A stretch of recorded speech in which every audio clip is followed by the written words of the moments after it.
Здравствуйте, это новости Татарстана, в студии Лина Зинатуллина. И вот о чем сегодня в выпуске. Коллективный иммунитет Юго-Востока. Мы с периодичностью с супругой делаем вакцины, потому что, чтобы наблюдать друг за другом. Как альметьевцы бьют рекорды по вакцинации, расскажет Филюза Хамидуллина. Оживление экономики и тревожные тенденции. 27% наших предприятий сработали с убытками. Что происходит с финансами республики, узнал Дмитрий Аринин. 2 катера Зеленодольского завода отправляются на Балтийский флот. Мы спускаем на воду 2 противодиверсионных катера проекта 21980. Как Граченок уже показал себя на боевом дежурстве и как обстоят дела с заказами на заводе, расскажет Салават Махмадуллин. Театр Камала переедет в новое здание. Это событие 21 века. Кто будет разрабатывать концепцию нового здания и что будет со старым, знает Айгуль Бадрудинова. В Татарстане в ближайшие дни ждут поставки вакцины «Спутник Лайт». Препарат уже распределили по медучреждениям, рассказал сегодня замминистра здравоохранения Владимир Жаворонков. Накануне в республику поступила и еще одна партия «Спутника Ви». Вакцинация продолжается, но сохраняется и темп прироста новых случаев ковид. Уровень заболеваемости на 14% выше, чем недели ранее. Только за последние сутки зарегистрирован 51 новый случай. Возможен ли новый локдаун, узнала Вероника Ганудинова. Вчера пришел «Спутник», 40 200 доз. Продолжаются поставки «Эпивак Короны» с «Ковиваком», но партии небольшие, говорят в Минздраве. В первую очередь их получат те, кто записался заранее. Ждут республики и вакцину «Спутник Лайт». «Спутник Лайт» ждем. Как придет, объявим обязательно. Мы уже предварительно даже распределили их по медицинским организациям, но когда придет, вам ответить не могу. Ждем пока по этому поводу сообщения с федерального центра. «Спутник Лайт» однокомпонентный, предназначен для повторной вакцинации и подходит людям с низким иммунным статусом. При этом, как отметил Владимир Жаворонков, для повторной вакцинации подходят и все остальные препараты. В сентябре начнут прививать и от сезонного гриппа. Здесь важно, чтобы между прививками был временной промежуток. Июль-август привиться максимально против ковида, чтобы уже к сентябрю получить иммунитет, во-первых, против ковида и уже спокойно выйти на прививку против гриппа. В Татарстане зарегистрированы 2 штамма ковид, 32 случая британского и 49 индийской дельты. В Роспотребнадзоре оценили возможность введения локдауна. Если будет такая же ситуация, как в прошлом году, вы знаете, что был неуправляемый рост заболеваемости. На сегодня все-таки мы можем сказать, что у нас ситуация сложная, но управляемая всеми теми мерами, которые на сегодня нам доступны. Это прежде всего вакцинация и ограничительные мероприятия. В Роспотребнадзоре отметили, насколько быстро выйдем из пандемии, зависит от темпов вакцинации. Сегодня заработал еще один пункт вакцинации. Это офис Сбербанка на Пушкина, 4. Вероника Гайнудинова, Ленар Хузяхметов, ТНВ, Казань. Дети и ковид. Как уберечь ребенка? На этот и другие вопросы сегодня в прямом эфире в Инстаграм отвечала главный педиатр Минздрава Республики Светлана Синек. Модератором выступила вице-премьер Татарстана Лейла Фазлеева. И вот ответы на 5 главных вопросов. В каком возрасте и как тяжело болеют дети? За этот наши практически 1,5 года работы можем сказать о том, что да, дети болеют. Чаще всего болеют дети это пубертатного возраста. Это дети после 10 лет. Если ребенок старше, там 14, 15, 16 лет, то есть приближается к более взрослому состоянию, клиническая картина протекает практически так же, как у взрослых. При этом, если бы ребенок имеет лишнюю массу тела, либо он страдает сахарным диабетом, то заболевание протекает достаточно тяжело. Но есть вот по нашему опыту контингент детишек, это дети 1-го года жизни, новорожденные дети, которые инфицируются от своих родителей. Они тоже болеют достаточно тяжело, эти маленькие дети, потому что иммунная система у них еще не сформирована. Какие последствия ковид для детей? Особенности есть у детей, которые у взрослых не встречаются. Как правило, это поражение кожи. Так называемый синдром Кавасаки. Этот синдром он характеризуется высокой лихорадкой, подкожные кровоизлияния достаточно обширные. Они бывают как на коже, так и на слизистых оболочках по типу конъюнктивита и поражение желудочно-кишечного тракта. То есть это токсические гепатиты. На сегодняшний день, как правило, все дети, которые перенесли коронавирусную инфекцию, они стоят на диспансерном учете как по месту жительства, так те дети, которые тяжело болели, они диспансерно наблюдаются у нас. Разработаны на сегодняшний день программы реабилитации на базе дневного стационара, детской республиканской клинической больницы, на базе других городских лечебных учреждений. Когда приглашают на реабилитацию, нужно обязательно прийти, потому что при проведении реабилитации мы проводим полное комплексное обследование, в том числе и биохимический анализ крови, и электрокардиограмму проводим. Кому детишкам нужно, проводим и рентгенографические исследования. То есть на этом этапе мы можем увидеть, что есть у ребенка именно осложнение, перенесенное после коронавирусной инфекции. Как проходит лечение заболевших детей? Несколько дней субфебрильной температуры, слабость, вялость. Мы должны обязательно вызвать доктора на дом. Звонить участковому педиатру. Лучше всего вызывать на дом, не ходить в лечебное учреждение, потому что есть возможность заражения в поликлинику. Если вдруг у вас диагноз подтвердился, у нас есть госпиталь, первая детская больница. Эти детишки с положительным диагнозом, либо пока с сомнительным проявлением острой вирусной инфекции находятся в этой больнице. Тяжелые дети, как правило, поступают к нам в детскую республиканскую клиническую больницу. То есть четкая маршрутизация, куда пойти ребенку, у нас есть. Повлияли ли новые штаммы на течение болезни у детей? Увеличилось количество детей первого года жизни. В остальном, как правило, проявление заболевания не изменилось. Как уберечь ребенка от ковид? Основное и самое главное профилактическое мероприятие – это вакцинация. И если в семье будут все отвакцинированы, если будут иметь очень хорошую иммунную защиту, высокий уровень антител, то наши дети не заболеют. Потому что, как правило, дети, например, опять-таки говорю, первого года жизни, они заболевают только от своих родителей. Второй момент – это дети должны общаться друг с другом только в открытых помещениях. Гулять, играть, но они не должны находиться в закрытых помещениях. То есть кафе, рестораны, крупные супермаркеты, аквапарки. То есть вот эти ограничения должны быть для детей. Альметьевцы бьют рекорды по вакцинации. Здесь уже привились 59% от плана по количеству вакцинированных для формирования коллективного иммунитета. Это около 55 тысяч человек. Если весной желающих привиться было не так много, сейчас ситуация обратная. Люди выстраиваются в очереди. Чтобы снизить нагрузку на поликлинике, в городе организовали мобильные пункты в торговых центрах. В одном из них побывала Филюза Хамидуллина. Анкета пациента перед тем, как сделать прививку. Осенью переболели коронавирусом, сейчас решили привиться. Мобильный пункт вакцинации в ближайшем торговом центре. Сюда и пришла семья Замалетдиновых. Мы с периодичностью с супругой делаем вакцины, потому что, чтобы наблюдать друг за другом, за состоянием здоровья, как говорится. А это вторая вакцина. Я нигде не работаю, меня никто не принуждал и не принуждает. Я сама хочу, потому что, чтобы защитить и себя, и семью, и родителей, самое главное. Для Флёры Дьяченко это первый компонент. Пенсионерке 72 года. Прошлой осенью она тоже перенесла коронавирус. Я перенесла еле-еле. А тут все мои подруги и друзья все привились и говорят, не будем с тобой общаться. Ну ладно. Пойду сделаю прививку. Многие приходят семьями. Альбина Орешкина сопровождает свою пожилую маму, которая тоже сегодня вакцинировалась. Желание у нас обоюдное. Я же даже сегодня спросила ее. Я говорю, я тебя не заставляю, ты сама согласна? Она говорит, согласна. В день только здесь принимают по 200 человек. Прием в мобильном пункте не отличается от приема в поликлинике. Сначала заполняют анкету, потом осмотр врача. Вакцины хранятся в термосумках. Сейчас желающих гораздо больше, чем весной, отмечает фельдшер. В некоторые дни вакцины даже не хватает для всех желающих. Со Знакаева много, с Бугульмы. Иногородние, которые здесь в командировке, они приходят.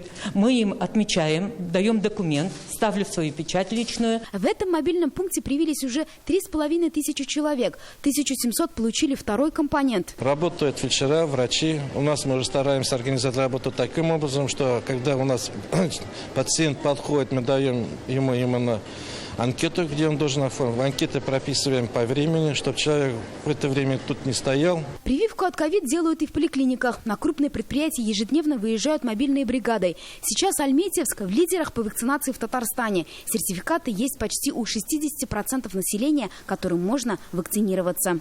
Филюза Хамидуллина, Эрик Хабибуллин, ТНВ, Альметьевск.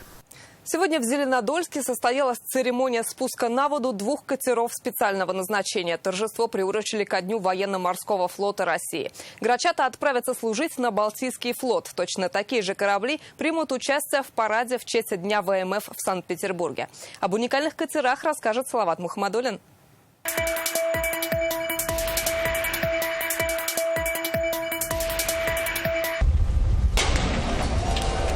Бутылка вдребезги, и грачата спускаются на воду. Это катера специального назначения. Они охраняют водные районы, порты, военно-морские базы и могут противодействовать подводным диверсионным силам. То есть корабли по-настоящему боевые. Сейчас мы делаем большие серии как патрульных кораблей, противодиверсионных кораблей, фрегатов, корветов, для того, чтобы обеспечить безопасность нашей страны. Ширина 31 метр, длина 7,5. На катер могут установить пулеметы, гранатометы, радиоэлектронное вооружение и переносные зенитно-ракетные комплексы. Такие катера Зеленодольский завод строит уже 13 лет. За это время на воду спущено 10 подобных кораблей. Они несут боевое дежурство в составе Балтийского, Черноморского флотов и Каспийской флотилии. Которые будут сданы военно-морскому флоту уже в этом году. Защищать рубежи и нести высокие государственные задачи во благо нашей Родины.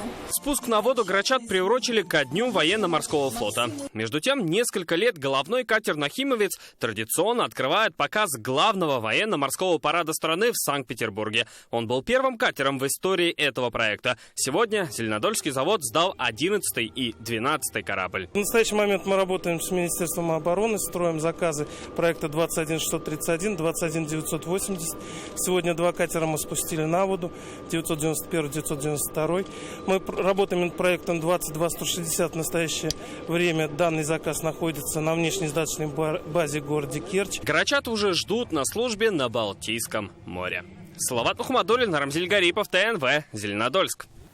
От Альметьевска до Челнов и Ижевска на поезде. Уже в скором времени между этими городами можно будет передвигаться по железной дороге. Рядом с Альметьевском будут построены станция и железнодорожный перрон. Сегодня о новом проекте рассказал министр транспорта Фарид Ханифов. Он провел выездное совещание с руководством Куйбышевской железной дороги. В планах строительства новой ветки, которая соединит Альметьевск с единой сетью РЖД. Сейчас на пути Куйбышевской железной дороги от Ижевска до Альметьевска проживают больше 1,5 миллиона человек. Новая ветка разгрузит трафик по региональным трассам, отметил министр. Часть проекта уже реализована. ЖД-маршрут запустили от удмуртского села Алнаши до Заинска. Мы вначале открыли дорогу Алнаши-Заинск, тем самым организовали работу и передвижение наших пассажиров. Сегодня увеличиваем это дело до Альметьевска. Мы бы хотели, чтобы жители таких больших городов, столица нефтяников Альметьевск, имел свой перрон. Ни меньше, ни больше. И чтобы за короткое время могли добираться до города Набережные Челны. На сегодня все 5 спортивных объектов в Казани готовы к Всемирным зимним играм специальной олимпиады. Об этом сегодня заявили на совещании в исполкоме Казани.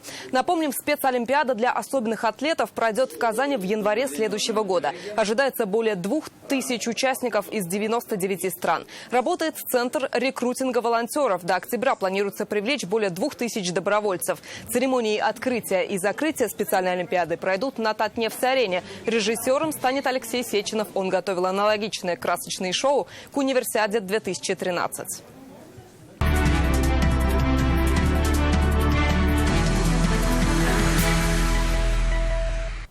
Несмотря на ковидный год, экономика Татарстана восстанавливается быстрее, чем планировали. Об этом сегодня заявили на совещании в Доме правительства. Во главе с Рустамом Миннихановым финансовые, налоговые и казначейские органы подвели итоги первого полугодия. Как отметил президент Татарстана, оживление экономики не повод для успокоения. Четверть предприятий сработали в минус. Высокой остается задолженность по налогам – около 9 миллиардов рублей. От выплат уклоняются и сотрудники госорганов. Какие поручения по финансовой дисциплине дал президент, расскажет Дмитрий Аринин.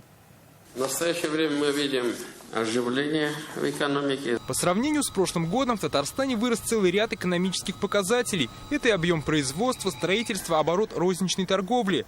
Доходы консолидированного бюджета республики составили 149 миллиардов рублей. Среди российских регионов это 7-е место. Восстановление экономической активности в Татарстане идет гораздо динамичнее, чем прогнозировалось. Рост поддерживается благоприятной конъюнктурой мировых цен на важнейшие для республики товары. Платежи возросли не только к январю-июню прошлого года, но и к первому полугодию 2019 года. Однако, как отметил Рустам Минниханов, оживление экономики не повод для успокоения. Целый ряд предприятий снизили свои финансовые показатели. 27% наших предприятий, по данным Стата, сработали с убытками. Конечно же, еще раз обращаю внимание на балансовые комиссии. Анализ предприятий, которые имеют убытки, это потенциальные кандидаты в банкротство. Бюджет Татарстана на этот год сформирован со значительным дефицитом – 7 миллиардов рублей. Вместе с тем перед республикой стоят задачи по выполнению майских указов Владимира Путина, по повышению зарплат бюджетникам и софинансированию национальных проектов. В этом году на них Татарстан направит 8 миллиардов рублей. У нас все организации бюджетной сферы переведены на единую информационную систему бухгалтерского учета и начисления заработной платы, которая позволяет главным распределителям бюджетных средств постоянно проводить мониторинг фактических начислений и выплат заработной платы работникам подвесных учреждений, определять оптимальную численность специалистов, в том числе по бухгалтерскому учету, регулировать систему оплаты труда. В текущем году продолжается исполнение национальных проектов, реализации которых необходимо уделять пристальное внимание. Высокой около 9 миллиардов рублей в Татарстане остается задолженность по налогам. Рустам Минниханов призвал активнее работать по взысканию долгов. Интересный момент, что есть и долги государственных и муниципальных служащих.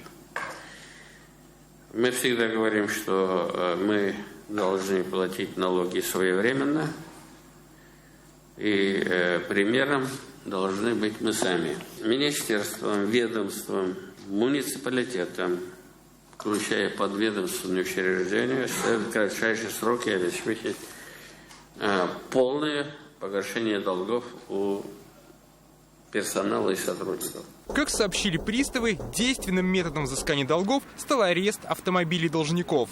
Арест бытового имущества в связи с ограничительными мерами отошел на второй план и упорными сделан на арест транспортных средств. В результате 568 арестов, то есть половина, составлено в отношении транспортных средств должников на сумму 189 миллионов рублей. В 4 раза больше результатов прошлого года по количеству и в 3 раза больше по стоимости арестованного имущества. Еще одна новация. В ближайшие годы в Татарстане пройдет государственная кадастровая оценка земельных участков и объектов капитального строительства. По ее итогам бюджет республики также ждет больших доходов. Это большая работа. И очень трудоемкая, непростая, но нам важно качественно, обоснованно сделать оценку, чтобы не полпотолок стены, а уже нормальный, хороший документ, потому что и будет оспаривание в судах, поэтому юридически надо этот путь пройти полностью. Расходы консолидированного бюджета республики в этом полугодии составили 163 миллиарда рублей. Рустам Минниханов напомнил чиновникам, 44 республиканские программы должны финансироваться без сбоев. Они, как и национальные проекты, улучшают качество жизни людей и являются драйверами развития республики. Дмитрий Арин, Александр Лобанов, ТНВ, Казань. Расширение торгово-экономических связей Татарстана и Узбекистана Рустам Минниханов обсудил сегодня с вице-премьером этой страны Сардором Умурзаковым. Встреча прошла в формате видеосвязи. По итогам минувшего года товарооборот Татарстана и Узбекистана достиг 156 миллионов долларов. Перспективные направления дальнейшего сотрудничества представили руководители Татнефти, Иннополиса, Химграда, КМПУ, КАМАЗа и еще ряда других организаций. Как отметил Рустам Минниханов, Татарстан придает большое значение развитию сотрудничества в рамках российско-узбекских отношений. Со своей стороны я заверяю, что мы будем оказывать всяческую поддержку. У нас неплохая динамика контактов. Буквально я недавно и очень благодарен посетил вашу прекрасную страну. Руслан Угаевич, хочу воспользоваться моментом, чтобы поздравить вас лично, в вашем лице, весь народ Татарстана с прошедшим праздником Курбан-Байрам. Я знаю, что этот праздник имеет огромное такое особое место в духовной жизни наших обоих народов. Сегодня Рустам Минниханов встретился с Анной Громовой, руководителем Центра «Благотворительность в истории» Института всеобщей истории РАН и председателем наблюдательного совета Елисаветинско-Сергиевского просветительского общества. В рамках визита в Казань гостья посетила торжества по освящению собора Казанской иконы Божьей Матери и высоко оценила качество работ по воссозданию храма. На встрече обсудили вопросы сотрудничества в музейном деле и развитии туризма.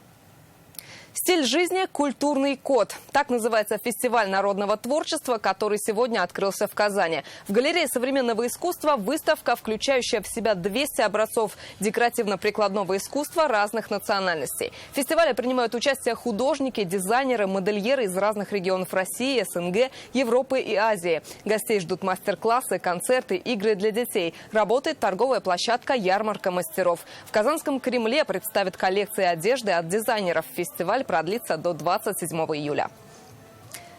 События 21 века, которые ждали 35 лет. Так труппа Камаловского театра говорит о своем будущем переезде. Место уже определено. Конкурс на разработку архитектурной концепции объявлен сегодня. Ставшее символом Казани, здание театра в центре столицы стало тесным, сетует главный режиссер. Всего 2 сцены, крошечные гримерки и отсутствие репетиционных залов. Строительство нового здания поддержал Рустам Минниханов. Когда ждать новоселья, в репортаже Айгуль Бадрудиновой.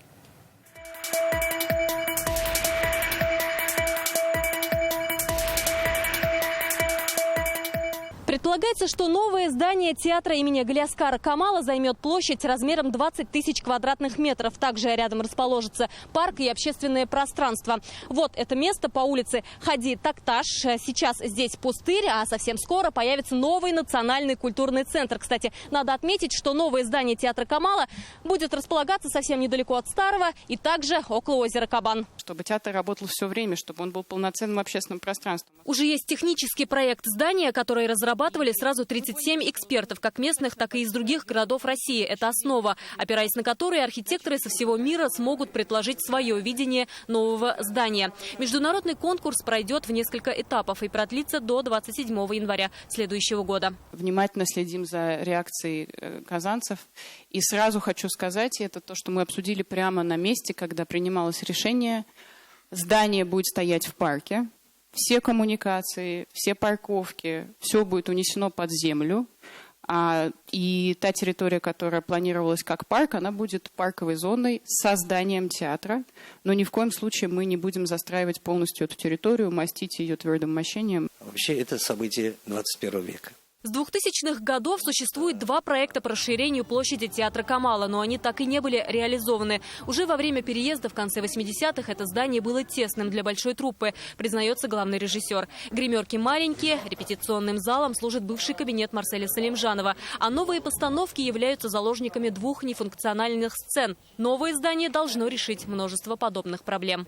И одна действительно из проблем, о которой мы говорили также с президентом, что он очень боялся, что если здесь затеется реконструкция, что театр остановится на 2 года. Татарский театр не должен останавливаться. Вот это анонс Сюзляре. Старое здание продолжит свою работу в привычном режиме, пока не построят и не откроют новое. Переезд должен состояться в 2025 году. Место расположения на улице Хади Такташа выбрано не случайно. Поэт работал в театре и писал пьесы. Очень важно, что вот мы еще один исторический уголок великого нашего поэта преображаем и вот на такой серьезный проект замахиваемся. Обсуждалось достаточно много проектов, вариантов, решений, как сделать наш театр современным, сохранив его лицо, сохранив его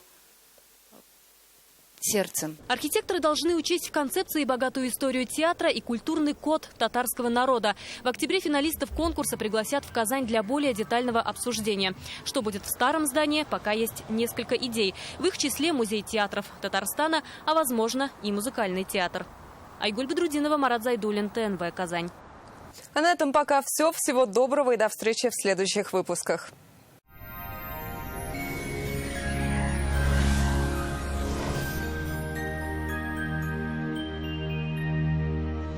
Здравствуйте! В наших краях установилась умеренно теплая погода, что, конечно же, нас радует.